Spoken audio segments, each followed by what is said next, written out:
अंतरराष्ट्रीय युवा विद्वान, जैन दर्शन में यूनिवर्सिटी टॉप व गोल्ड मेडलिस्ट, जैन सिद्धांत एवं न्याय विषयों को सरलता से समझाने वाले, यूएसए, इंग्लैंड, ऑस्ट्रेलिया आदि अनेक देशों में जैन धर्म की महती प्रभावना करने वाले, पंडित टोडरमल पुरस्कार, युवा विद्वत रत्न आदि अनेक पुरस्कारों से सम्मानित मूर्धन्य विद्वान डॉक्टर संजीव कुमार गोधा जयपुर द्वारा जानिए धर्म का मर्म। इस कार्यक्रम के प्रायोजक हैं श्रीमान हितेन भाई राजू भाई कामदार, श्रीमती सोनिया जी कामदार, श्री शिव कामदार, सिंगापुर।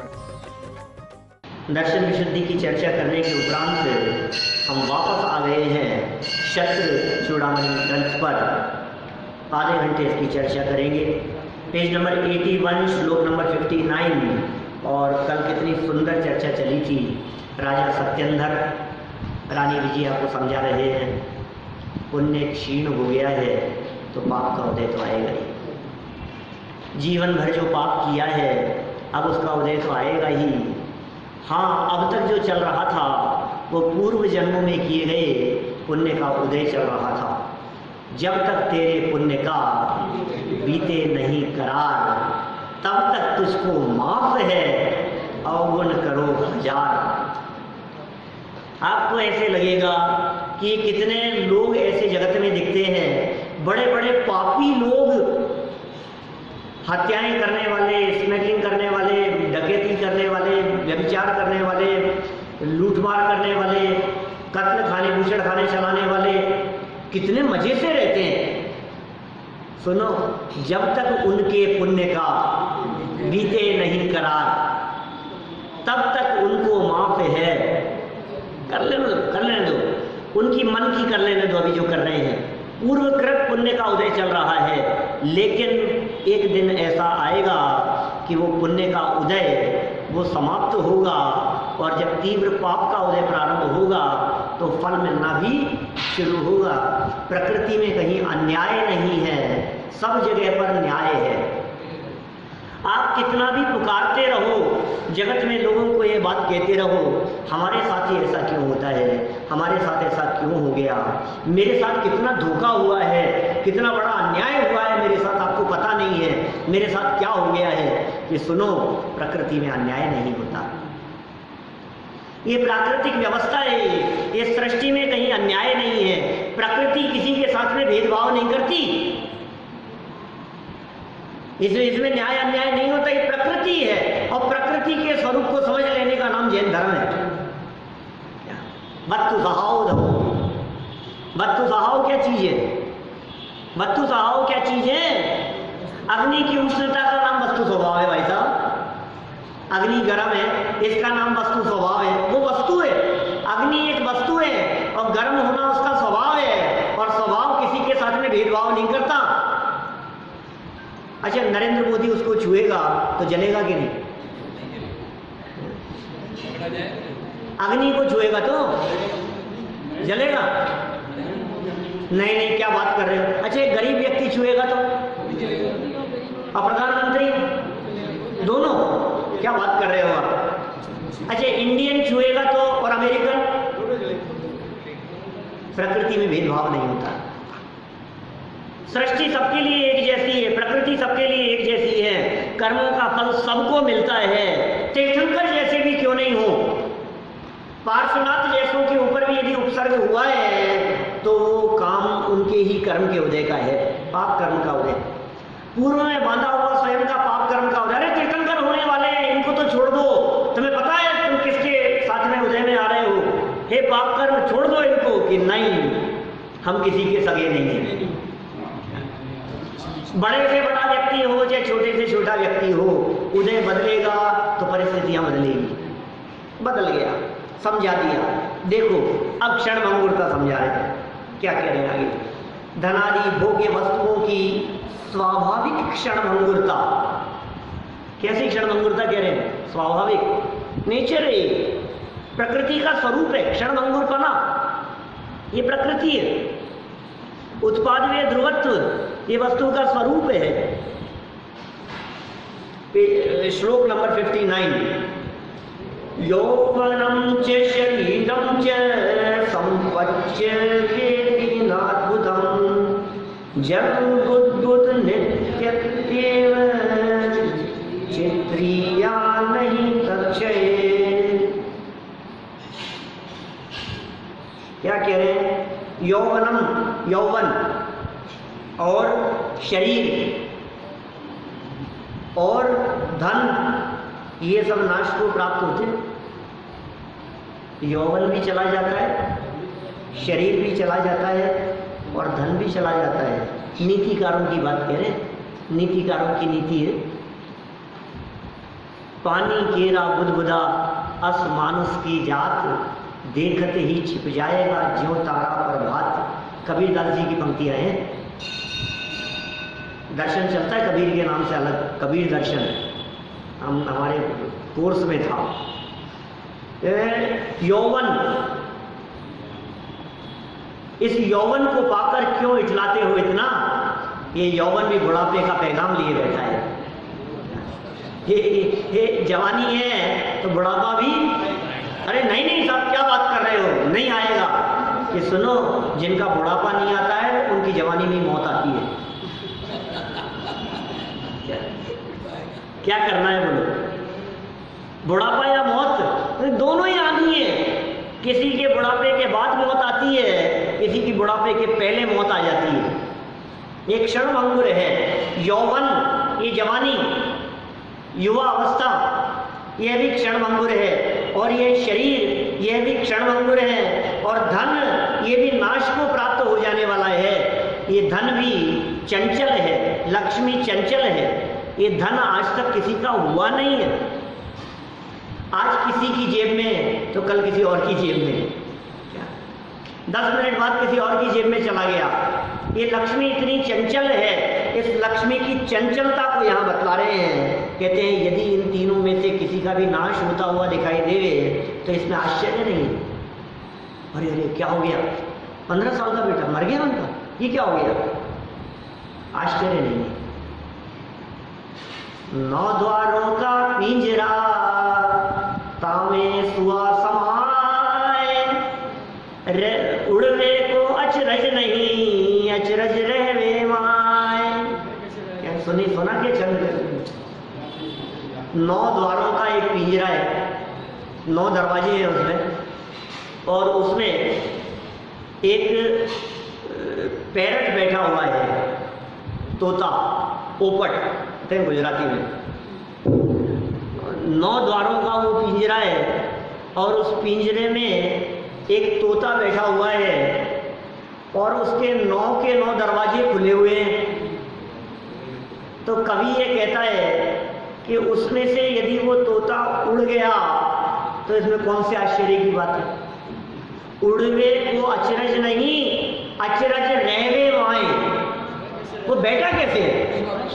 इस बात का आश्चर्य है। सब समझ में आ रही है बात? क्या ये किस लिए कही है ये? कि सुनो, शरीर में भी 9 द्वार है। 9 द्वार भये भिन्नकारी। इस देह में आंख नाक कान आदि 9 द्वार हैं। और ये 9 के 9 द्वार जिनमें से अंदर देह की अपवित्रता बहती रहती है, इनमें एक आत्मा रूपी पैरट बैठा है। तो कहते हैं यदि ये इसमें से निकल करके उड़ गया तो कोई आश्चर्य नहीं है। आश्चर्य तो ये है कि ये शरीर में बैठा कैसे। मर जाने में आश्चर्य नहीं है, जिंदा रहने में आश्चर्य है। प्लेन क्रैश हो गया, क्या ओहो क्या हो गया? कि सुनो, हजारों लाखों पुर्जे थे, उनमें से कौन सा ढीला हो जाए? एक उसके ध्वस्त हो जाने में आश्चर्य नहीं है। उनमें से एक भी पुर्जा ढीला नहीं हुआ, आश्चर्य तो इसमें है। मर जाने में क्या आश्चर्य है? ये जीवन पूरा हो जाने में कोई आश्चर्य नहीं। ये कह रहे हैं यहाँ, देखो पानी के बुलबुले के बहुत देर तक ठहरने में आश्चर्य है, निश्चय से उसके नाश होने में कोई आश्चर्य नहीं। इसमें कोई आश्चर्य नहीं है कि ये पानी का बुलबुला ठहरा हुआ है, कब फट जाए, कब नष्ट हो जाए, कब अटैक आ जाए। अरे शरीर में हजारों नसें हैं, कब कौन सी ब्लॉक हो कोई भी हो सकती है कभी। कब सांस का आना जाना बंद हो जाए, कब धड़कन रुक जाए, इसमें कोई आश्चर्य वाली बात नहीं है। यह सब जगत का क्षणभंगुर स्वरूप है। सरल अर्थ देखिए, यौवन, शरीर, धन, संपत्ति आदि संयोगी वस्तुएं सब नष्ट हो जाने वाली है, इसमें कोई आश्चर्य नहीं है। क्या पानी में उठने वाला बुलबुला दीर्घ काल तक स्थायी रह सकता है? बुलबुले का स्वभाव उत्पन्न होते ही नष्ट होना है। वैसे ही यौवन, धनाधिक संयोगों को क्षणभंगुर ही समझना चाहिए। अंजलि जब सम जवानी क्षीण होती जा रही, प्रत्येक पल जर जर जरा नजदीक आती जा रही। क्या कहा? अंजलि में जल भरा हुआ, एक एक बूंद करके गिरता जाएगा ना उंगलियों में से। अंजलि जल सम जवानी क्षीण होती जा रही, और क्या हो रहा है? प्रत्येक पल जल जल जरा नजदीक आती जा रही। काल की काली घटा प्रत्येक पल मंडरा रही, किंतु पल पल विषय तृष्णा तरुण होती जा रही, तरुण होती जा रही। बोलो क्या करना है?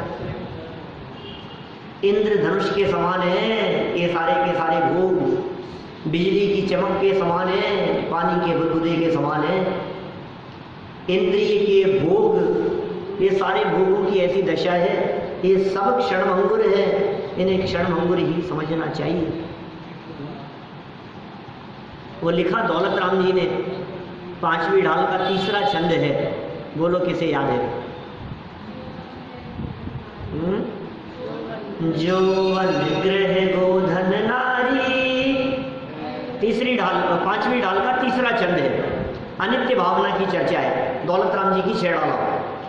यौवन ग्रह गोधन नारी, है गए जन आज्ञाकारी, इंद्रिय भोग छिन थाई, सुरधनु चपला चपलाई। सुरधनु इंद्रधनुष, और चपला माने बिजली, उसकी चमक, आसमान में चमकने वाली बिजली की चमक कैसी है? क्षणभंगुर। ऐसा क्षणभंगुर समझना चाहिए। देखो विशेषार्थ में क्या कहते हैं? यह राज्य और मनुष्य पर्याय तो नष्ट होने वाली ही है, इसमें कुछ भी आश्चर्य नहीं। कौन समझा रहा है? किसको समझा रहा है? आश्चर्य तो यह है कि इतने वर्षों तक राज्य और मनुष्य पर्याय स्थिर कैसे रहे। आश्चर्य तो यह है, आश्चर्य तो यह है कि इतनी उम्र हो गई, चश्मा कैसे नहीं चढ़ा आंखों पर? क्या आजकल तो 5-10 साल के बच्चों के चश्मे चढ़ जाते हैं। आश्चर्य तो यह है, इतनी उम्र हो गई और फिर भी कोई परेशानियां नहीं आई, इतने साल हो गए बीमार नहीं पड़े। आश्चर्य तो यह है, एक एक रोम रोम में 96 रोग कहे, हर रोम रोम में।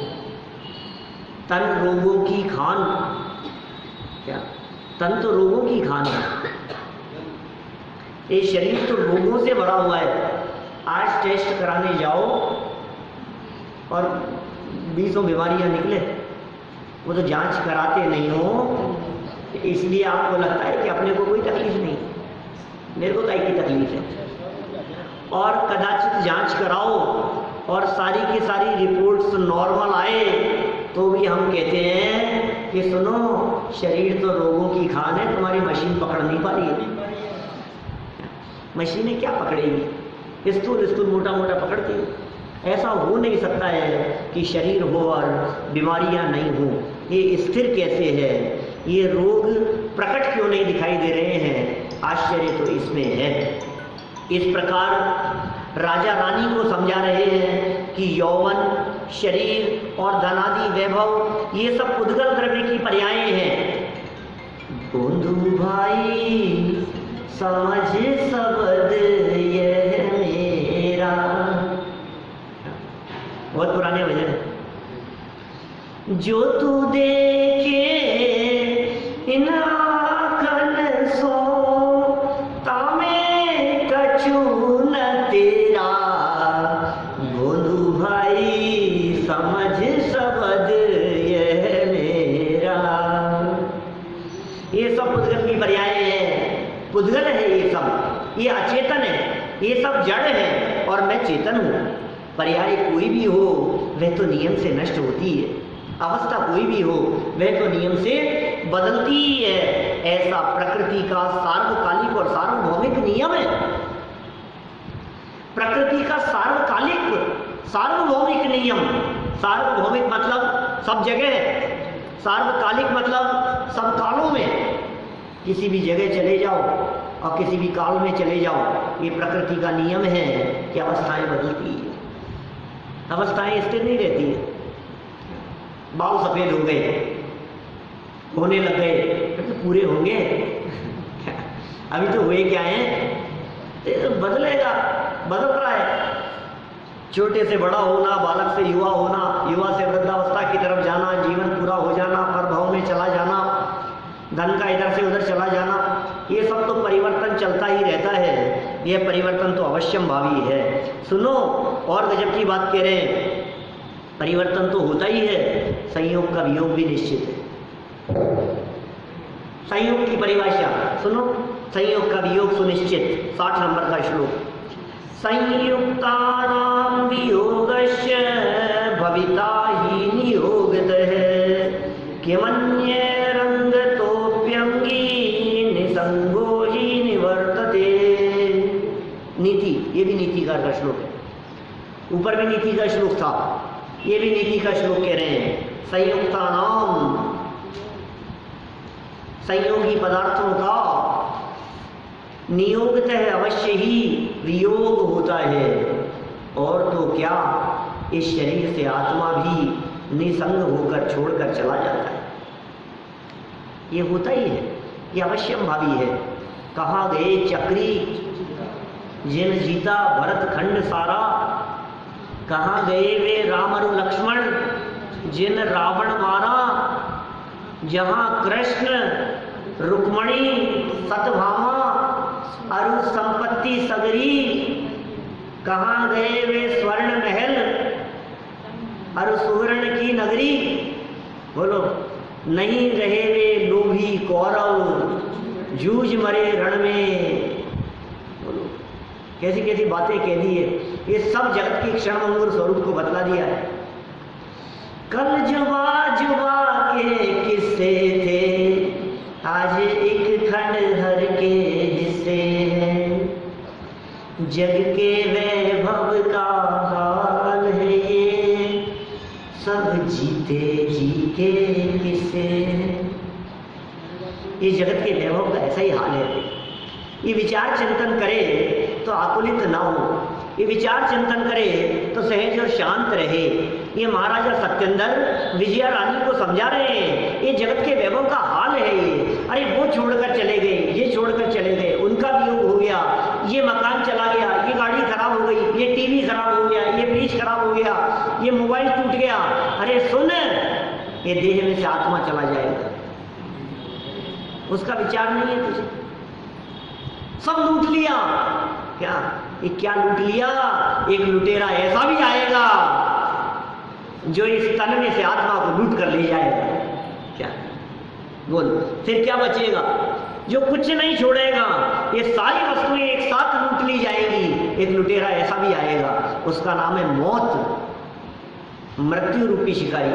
देखो, जीव के साथ जिन जिन पदार्थों का संयोग होता है, उन उन पदार्थों का वियोग नियम से होता है, नियम से होता है। दुनिया में कोई चीज ऐसी नहीं है जो बने और बिगड़े नहीं। कार्तिकेय अनुप्रेक्षा में कार्तिकेय स्वामी ऐसा कहते हैं, जम किंचिवी उपन्नम तस्य विनाशो हवे नियमेन। जम किंचिवी उपन्नम, जो कुछ भी उत्पन्न होता है ना, तस् विनाशो हवे नियमेण, नियम से विनाश होता है। जिसका जन्म हुआ है उसका मरण नियम से होगा। जो वस्तु बनी है वो नियम से बिगड़ेगी। जो उत्पन्न हुई है वस्तु उसका विनाश नियम से होगा। ये प्रकृति का स्वरूप इसी प्रकार का है। कोई चीज़ परमानेंट नहीं होती। अरे नहीं, परमानेंट, परमानेंट है सब परमानेंट। अपनी टेम्परेरी लाइफ में हर चीज़ परमानेंट तलाशता है। परमानेंट चाहिए, ड्यूरेबिलिटी कितनी है, लाइफ टाइम गारंटी वारंटी है, लाइफ टाइम। अरे लाइफ ही परमानेंट नहीं है तो लाइफ टाइम की बात कर रहा है। किसकी लाइफ की बात कर रहे हो आप? ये संयोग के वियोग की बात कर रहे हैं। जितने संयोग है, पत्नी का संयोग हुआ है वियोग होगा, पुत्र का संयोग हुआ है वियोग होगा, चश्मा बना है ना ये टूटेगा, मोबाइल का वियोग होगा, घर का वियोग होगा, गाड़ी बंगले नौकर चाकर कुछ परमानेंट नहीं है, सबका वियोग होगा। ये कह रहे हैं जीव के साथ जिन जिन पदार्थों का संयोग होता है उन पदार्थों का वियोग नियम से होता है। धनादि संयोगी पदार्थों के वियोग की तो बात ही क्या है, जबकि शरीर का संयोग जीव के जन्म काल से ही रहता है। उसे भी छोड़कर जीव अन्य भाव में जाता हुआ प्रत्यक्ष देखने में आता है। बाकी संयोगों की हम क्या बात करें। शरीर जन्म से लेकर के आज तक जिसने एक पल के लिए भी साथ नहीं छोड़ा वो भी साथ छोड़ देगा। कौन है? जन्म से अभी तक एक पल के लिए भी साथ नहीं छोड़ा, कौन है? आपका चश्मा, आपका मोबाइल, आपकी पत्नी, आपके कपड़े, आपका मकान, शरीर एक पल के लिए भी साथ नहीं छोड़ा जन्म से अभी तक, वो भी साथ छोड़ देगा। ये देह भी साथ छोड़ देगी। प्रत्यक्ष देखने में आता है। विशेषार्थ देखो, जन्म के समय से प्राप्त इस शरीर को भी आत्मा छोड़ देता है। आत्मा इस शरीर को अपने साथ अगले भव में नहीं ले जा सकता। कहां तक साथ जाएगा? शमशान तक। शमशान तक किसके साथ जाएगा? आत्मा तो पहले ही चला गया, हम तो पहले ही चले जाएंगे, शरीर तो यहीं पड़ा रहेगा ना। क्या कह रहे हैं देखो, आत्मा इस शरीर को अपने साथ अगले भव में नहीं ले जा सकता, अथवा इस शरीर के साथ स्वयं नहीं रह सकता। ऐसा ही प्रकृति का सहज स्वाभाविक नियम है। इस वस्तु स्थिति पर विचार करें तो जब शरीर का वियोग होना निश्चित है तो उनके वियोग का दुख कैसा। वाह, देखो ज्ञानी कैसा विचार करते हैं। आप बुरे से बुरे होने की पहले ही कल्पना कर लो। अब बताओ कितनी तकलीफ होगी। क्या हमने तो वो कल्पना कर रखी है तो वही क्या है अभी तक। तो ज्यादा से ज्यादा क्या हो सकता है? बोलो, हद से हद क्या हो सकता है? कि चोर आ गए, ये क्या करेंगे ज्यादा से ज्यादा? कि पूरे घर में झाड़ू मार के ले जाएंगे, ये होगा ना। फिर चोर आपकी तिजोरी खाली करके ले गए तो आपको क्या लगेगा? हम तो सोच रहे थे पूरा घर साफ करके ले जाएंगे, अकेला तिजोरी तो ले गए हैं, वही बात बच गए। मतलब व्यक्ति का चिंतन कैसा होना चाहिए, ये चिंतन करने का तरीका बतला रहे हैं। आप चिंतन ऐसा कीजिए जिस चिंतन से आपको सुख मिले। कि अनित्य भावना का चिंतन चल रहा है भाई साहब, एक क्षण भंगुरता का चिंतन, संयोग के वियोग होने का चिंतन, ये पूरा का पूरा चिंतन मानो राजा सत्येंद्र अनित्य भावना का चिंतन कर रहे हैं। राजा राणा छत्रपति हाथिन के असवार और मरना सबको एक दिन। अपनी अपनी बात, आपका ही टेंशन ले रहे हो, अपना नंबर आ गया होगा तो मरना ही है। कौन नहीं मरता है? मेरे पिताजी का स्वर्गवास नहीं हुआ क्या? दादाजी नहीं मरे क्या? ताऊ जी नहीं मरे क्या? सत्येंद्र समझा रहा है रानी को, सभी मरे हैं ना। तुम्हारे भी तो दादाजी का स्वर्गवास हुआ है ना विजया, कि हाँ उनका तो हो गया था, तो अपना नहीं होगा क्या? तैयार है इस चीज के लिए? कल होगा, आज होगा, आज नहीं तो कल होना तो है ही। संयोग का वियोग तो निश्चित है। टोडरमल जी ने परिभाषा लिखी ऐसी, संयोग किसे कहते हैं? जिसका वियोग नियम से हो उसे संयोग कहते हैं। संयोग की परिभाषा में कह रहे हैं वियोग नियम से हो, उसे संयोग कहते हैं। जो भी संयोग है उसका वियोग नियम से होगा। तो देखो शरीर का वियोग होना निश्चित है, तो उसके वियोग का दुख कैसा, किस बात की तकलीफ है? हमें कोई तकलीफ नहीं, हमें कोई घबराहट नहीं है। ये शरीर छूटेगा, नया मिलेगा, ऐसा ही होता है। एक शरीर छूटता है, यहाँ से जीवन पूरा होता है और नया शरीर मिल जाता है, नया जीवन मिल जाता है। ऐसा ही होता है। या तो जन्म मरण का अभाव हो दर्शन विशुद्धि पूर्वक, जन्म मरण का अभाव हो जाए ताको आवागमन न हुई, और यदि वो नहीं है तो फिर आप कुछ भी करते रहो, दुखी होने के अलावा कुछ नहीं मिलेगा। देखो आपका और मेरा संयोग तो इस मनुष्य भव की यौवन अवस्था में हुआ है। शरीर का और मेरा साथ तो जन्म से है, लेकिन पत्नी से कह रहा है सत्येंद्र तुम्हारा और मेरा संयोग कब हुआ? बताओ भैया, कितने साल की उम्र में?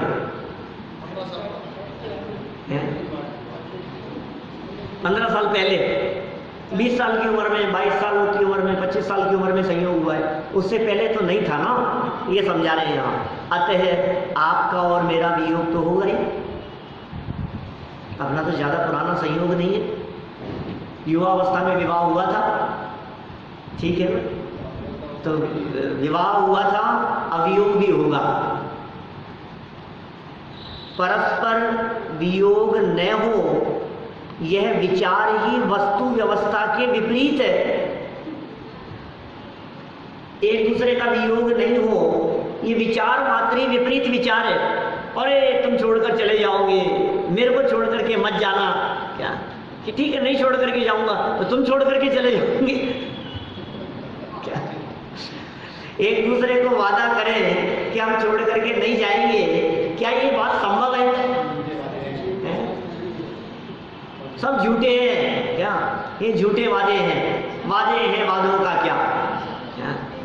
ये सब झूठे हैं। वास्तव में वस्तु व्यवस्था के विपरीत है। ऐसा तीन लोग तीन काल में कभी होता नहीं है। जब विवाह होता है तभी यह बात निश्चित होती है कि या तो मैं पहले छोड़कर चला जाऊंगा या वो पहले छोड़ करके जाएंगे।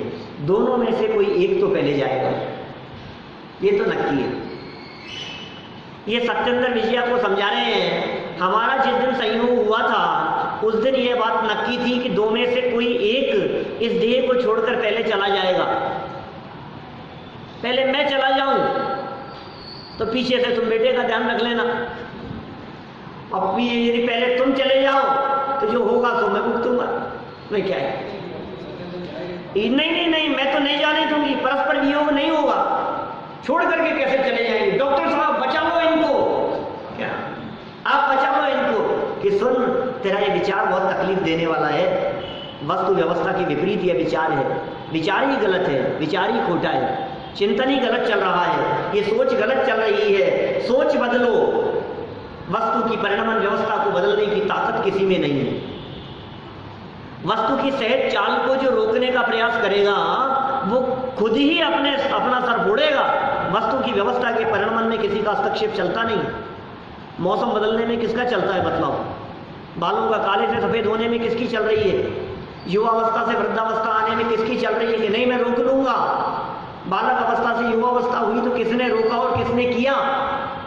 ये वस्तु का सहज परिणाम है, ये सहज है, ये अपने आप हो रहा है। ये परिवर्तन वस्तु के स्वरूप में शामिल है और स्वरूप में किसी की चलती नहीं है।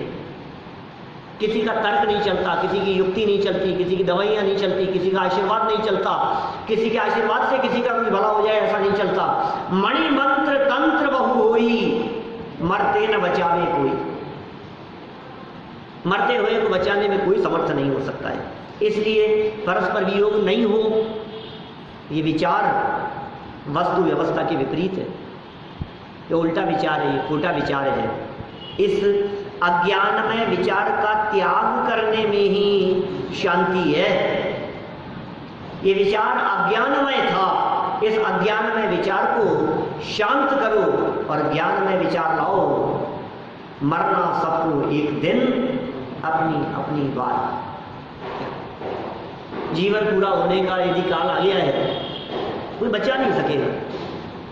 अंतिम पंक्तियां पढ़ करके बात पूरी करता हूं। जिंदगी एक पल कभी कोई बढ़ा नहीं पाएगा।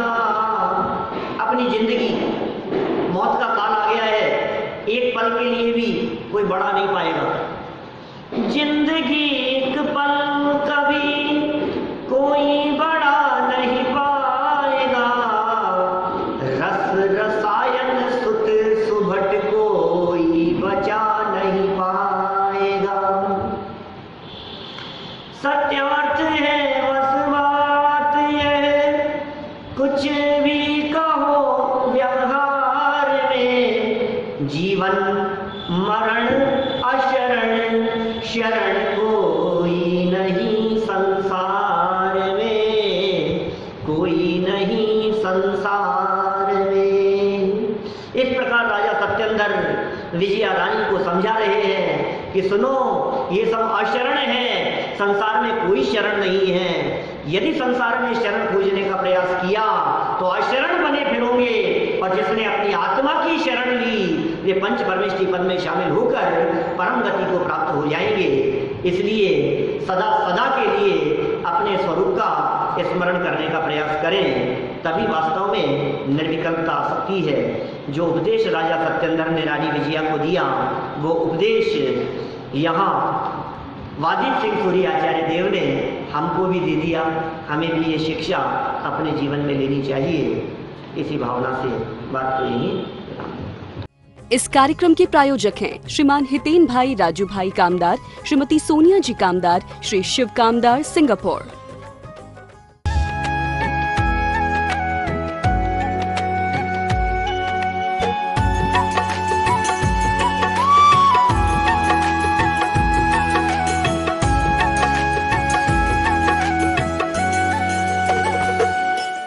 अंतरराष्ट्रीय युवा विद्वान, जैन दर्शन में यूनिवर्सिटी टॉप व गोल्ड मेडलिस्ट, जैन सिद्धांत एवं न्याय विषयों को सरलता से समझाने वाले, यूएसए, इंग्लैंड, ऑस्ट्रेलिया आदि अनेक देशों में जैन धर्म की महती प्रभावना करने वाले, पंडित टोडरमल पुरस्कार, युवा विद्वत रत्न आदि अनेक पुरस्कारों से सम्मानित मूर्धन्य विद्वान डॉक्टर संजीव कुमार गोधा, जयपुर द्वारा जानिए धर्म का मर्म।